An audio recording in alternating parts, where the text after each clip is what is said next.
অসমবাসী ৰাইজক মই কৰজোৰে অনুৰোধ জনাইছোঁ। শ্ৰীমতী বিউটি গগৈ, আমগুৰি মহাবিদ্যালয়ৰ ৩য় ষাণ্মাসিকৰ ছাত্ৰী, মোৰ ভণ্টি হয়। তাই যোৱাকালি ৰাতিপুৱাই গৈ আজিলৈকে নিৰুদ্দেশ হৈ আছে।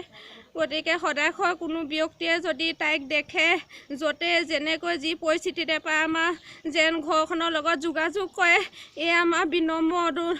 গোটেই ঘৰখনৰ মাক অসুস্থ হৈ পৰি আছে, দদায়েকৰ মুখত চাব নোৱাৰে। আমি আপোনালোকৰ হাতত কৰজোৰে অনুৰোধ কৰিছোঁ।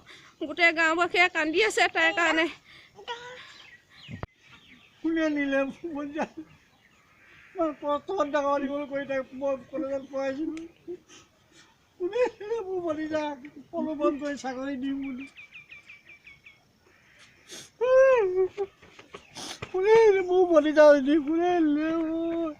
সৰুৰ পৰা ডাঙৰ দীঘল কৰিলোঁ। বাপেক মই 6 মাহৰ পিছত জন্ম।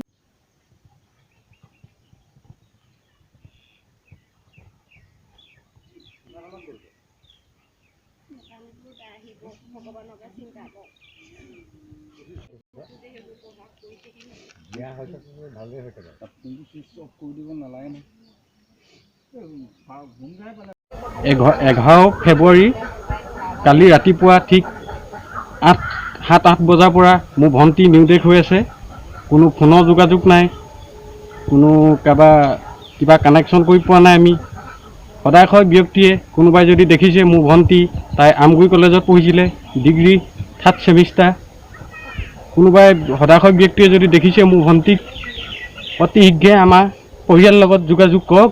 আমি স্থানীয় আমাৰ হালুৱাটিং থানাত এখনি এজেহাৰ দাখিল কৰিলোঁ কালি গধূলি প্ৰায় 7 বজাত।